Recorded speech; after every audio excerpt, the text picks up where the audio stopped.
Yan yung ating tutorial ngayon mga master. Yung circle of fifth.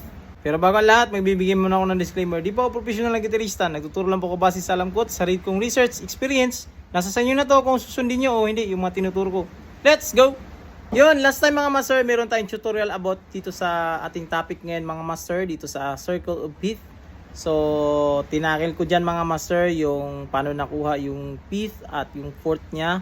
Na ibig sabihin pala pag clockwise, yung basa natin dyan is nandyan yung circle of fifth. At pag counterclockwise is circle of fourth. At tinakil ko din dyan yung sa mga gilid niya na yan pala is mga scale. Relative niya, major at minor scale. Yan, yung mga dot dyan sa gilid. Ngayon naman mga master, sa episode natin na ito mga master, ituturo ko sa inyo mga master yung simpleng paraan. Kahit baguhan pa lang tayo is kayang-kaya pala natin na magamit yung circle of fifth na yan. Kasi ito, take note mga master, yan is tools yan sa music master ha. Tools yan, hindi yan kagaya ng mga scale na pentatonic, yan major harmonic, ganyan na literal na ma-apply mo. Siya is tools yan mga master para ma-identify mo ang isang scale, anong relative niya, yung triads niya, family chords niya. Yan is tools mga master. Gamit na gamit yung tools na yan mga master sa mga nagsusulat ng kanta, yan. Pero sa tutorial natin na ito mga master is tuturuan ko kayo mga master kung paano gamitin to as a beginners. Ganon din ako dati, pag may mga bilog-bilog na yan, iniiwasan ko kasi ano na yan, from boss level na yan. Ganon yung ano natin dati mga master. Aminin man natin doon sa hindi, makakita tayo ng mga ganyan, inaayawan natin. Kasi pag titignan pa lang natin, weirdo siya. Kasi yung nakasulat dyan, hindi kagaya ng typical na nakikita natin sa scale na pag C, susunod C, D, E, yan, ganun, scale.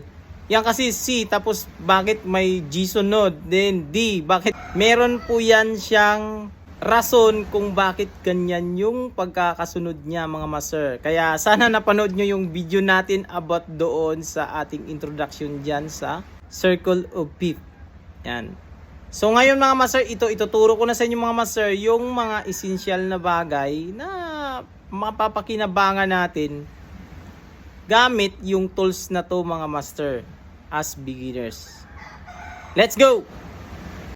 Yun, ito na mga master, may ginawa tayo dito simple lang na circle of fifth. Yun pa rin yun mga master, ito pa rin yung mga nota, yung ginamit pa rin natin doon sa ating example. Ito, tinanggal lang natin yung mga scale dito sa gilid niya. Yan. At ito is straight to the point, mga nota lang talaga dito sa loob ng ating circle of fifth. Yan. Pero same thing lang yan mga master.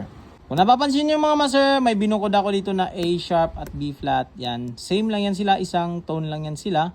Nilagay ko lang yan dyan mga master kasi di magkasya dito mga master. So, pag nakikita nyo to, D flat, ibig sabihin, C sharp yan. Same lang yan sila. Yan. A flat, same lang din yan ng ating G sharp. Yan. So, understandable na to mga master. Ito na mga master, ito yung unang tricks natin mga master. Yung unang tricks natin para malaman natin yung mga major at minor triads. Yan. Triads mga master doon para sa nagtatanong kung paano ma-identify yung major at minor triads. So, ito na yung pinaka the best example mga master para ma-identify natin yun mga master sa ating tools na to mga master. Yan. Basta tandaan nyo to mga master, itong nasa gilid na to, yan, outer circle, yan, ito yung mga malalaking nota, ito yung kanyang mga major key. Yan. At yung mga maliliit na napapaloob, yan, example, yung sa C natin, meron tayong sa baba na A, yan ay minor. Yan. O relative niya na key. So, ito na mga master, ito yung unang-unang mga master at mahalaga nating malaman mga master, ito yung pattern kung paano natin ma-identify yung triads, yung root, third at fifth. Kasi yung ating triads mga master is composed yan ng tatlong nota, root, third at fifth. Yan. So, example lang muna tayo mga master sa ating C major. Ang pattern dito mga master, ito, take note mga master, ito is tools mga master. So, pattern natin, pag kukunin natin yung ating C major, triads is lagi tayong nakatuon dito sa C. Hanapin natin yung C. Of course, ito yung C natin. Ito lang ang lagi nating tandaan mga master, na ito yung root sa ating target kanina example na C major triad. So ito yung ating pattern dito. So meron tayong root. Ang third natin mga master is babasihan natin yan sa kasunod sa kanya na nota. Yan, so counterclockwise. So ang kasunod niya is G. Ang sa baba ng G ito, yan na yung ating third. Yan, so ganito yung pattern. From galing tayo dito sa root natin na C, papunta tayo dito sa baba ng kasunod na nota at nandyan na yung ating third. Sulatan ko na lang dito third na maliit yan. Sana mabasa nyo yan mga master. Yan. At yung fifth niya is yun na yung sa taas. Yan. So ganito na yung arrow galing dyan sa baba. So pataas. Ito na yung fifth. Yan. So galing tayo sa root. Yan yung pattern natin. Root, third, fifth. Kaya nakuha natin yung C major triads na meron sa yung C, E, G. Yan. So para meron tayong example mga master, maglagay tayo dito ng random na mga nota, yung mga unfamiliar na mga nota hindi natin masyadong nagagamit. So lagay natin B flat. B flat. Maglagay tayo ng F sharp, E flat. Yan. So yan lang muna ang tatlo mga master. So meron tayong tatlo dito, kukunin natin yung kanilang major triads, gamit natin yung pattern na to. So ito yung tingnan natin. So meron tayong B flat. So hanapin na natin dito yung B flat sa ating circle. So nandito siya. So ito yung root niya. Ganito yung pattern. Root. Yung third niya is D. Fifth niya is F. Yan. Ganun lang. Ganun. Pang, pang, pang. So ito yung kanyang third D. Fifth niya is F. Yan. Nahanap na natin yung ating triads ng ating B flat. Next natin is F sharp. So, yung ating F sharp. So, ganun ulit. Ito yung ating pattern. Root, third, fifth. Yan. So, third niya is B flat. D flat naman yung kanyang fifth.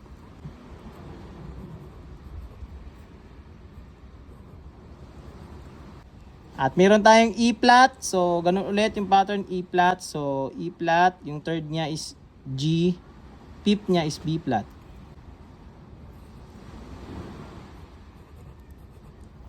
Kahit ano pa yan na triads, basta major, ganun na ganun. Basta tandaan natin yung pattern na ito mga master. Yan. So, nakuha na natin yung ating mga triads.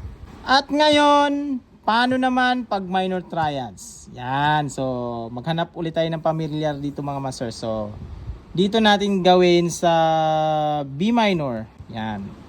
Pag minor triads naman mga master, yung ating root naman, yung mga maliliit na, ito, yung mga nota dito sa maliliit. So, dahil ito ay mga relative minor. Pattern naman dito mga master, is galing tayo sa root. Ito yung gagawin nating root. Yan. Papunta tayo mismo sa taas. Yan. Yan yung kanyang third. Yan. Tandaan nyo yan mga master ha. Ito yung third. At babalik tayo sa kasunod niya na minor. Yan. Relative. Yung kasunod niya na nota. So babalik lang natin doon. Yan. Ito na yung kanyang fifth. Yan. So, ganun yung pattern. Maglalagay tayo ng example dito. Meron tayong C sharp, G flat, D sharp.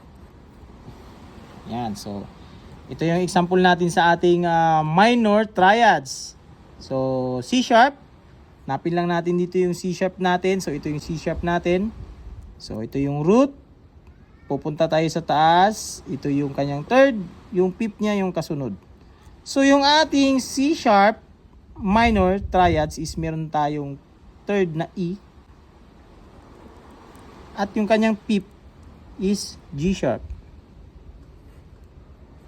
G-flat natin is dito, napansin nyo walang G-flat dyan. So titignan natin dito sa atin, ginawa natin buko dito. So G-flat is, ang kanyang equivalent sa sharp is F sharp. So ito, hanapin natin F sharp. So ito yung kanyang root, F sharp. Then aakyat tayo dito, ito yung kanyang third, A. Ang kanyang fifth is C sharp.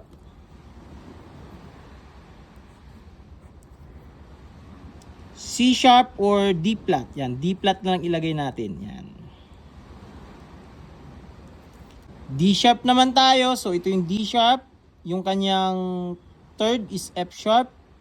At yung kanyang fifth is B flat. So gagawin na natin siyang sharp. So B flat is equivalent to A sharp. So D, F sharp, at meron tayong A sharp. Yan. Ito na yung ating minor triads. Yan. Tandaan nyo lang talaga mga master yung pattern na ito mga master. Hindi na kayo malilito. Ang sunod naman na gamit nito mga master is pag-determine ng mga relative minor major chords niya. Yan. So, sinabi ko na kanina mga master na itong sa baba niya is yung mga minor na chords. Lahat. Lahat ng nandito. Dito natin matutukoy mga master. Liban doon sa Nashville system mga master is maganda rin ang tools na to mga master. Yung circle of fifth mga master para matukoy din natin yung mga family chords. Example, meron tayong family chords ng C. Yan. Para familiar sa atin. Lagay natin dito C. Yung family chords na dapat lang natin alamin bilang nag-uumpisa pa tayo is tatlong major, tatlong minor lang yan. Yan. So, malalaman na natin yung mga family niya, yung sasakop niya ng ating C, family chords, dito, yan, sa ating pattern. So, ito yung ating root or yung C. Yung column na to, yan, yung tatlong parang pizza na to, slice. Yan. Yung napapaloob niyan, yan yung kanyang mga relative chords. Yan. So, sa C, meron tayong sunod niyan is the D minor. Yan, nakikita natin yan. E minor, F major, G major, at A minor. So, ito lang yung ating tatandaan na mga family chords. Yan. So, matukoy na agad natin yan. Halimbawa, family chords ng G. So, center natin yung G. Tapos, yung tatlong slice ng pizza. Yan. So, matukoy na agad natin na yung family chords ng G, meron siyang A minor, B minor, C, D, E minor. Yan. Yan na yung ating family chords ng G. Basta tatandaan nyo lang lagi na sa gitna yung ating pinaka key. Kumbaga, pag magbigay tayo ng family chords, sample pa ulit, family chords ng B. Ito, B. Sulat natin yung B. So, laging sa gitna na slice din kasama yung sa gilid niya na kabilaan. Yan. Malalaman na natin agad na yung B, meron tayong C sharp minor, yan. D sharp minor, E, F sharp, at G sharp minor. Yan. Madali na nating matukoy gamit dito sa kanyang mga relative na nakapasok. Basta lagi nyo tandaan mga master, ito yung root, then lahat ng yan yung anim, yan yung kanyang relative mga family chords niya. Example ako sa inyo na kanta mga master para mag-gets nyo to mga master.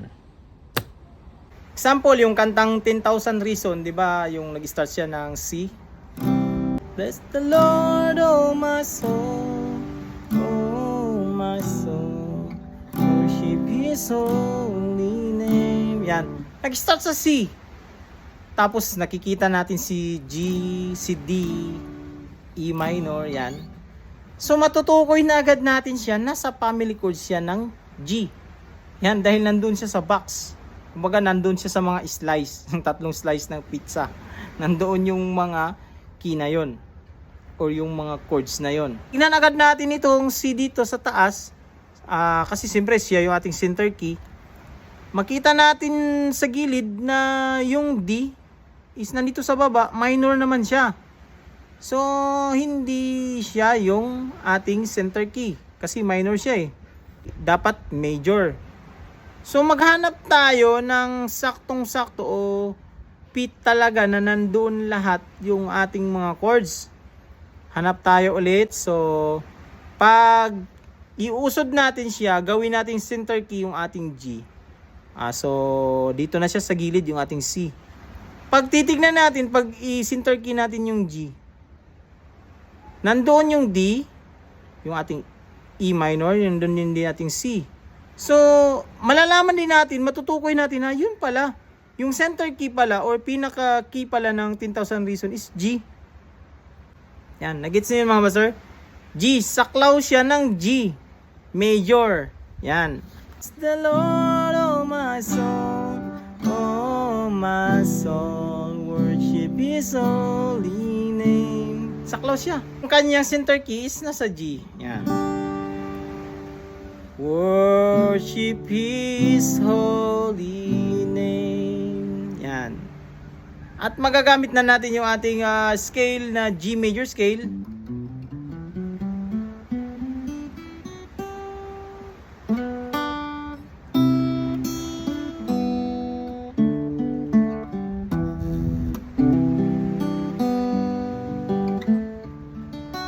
Yan.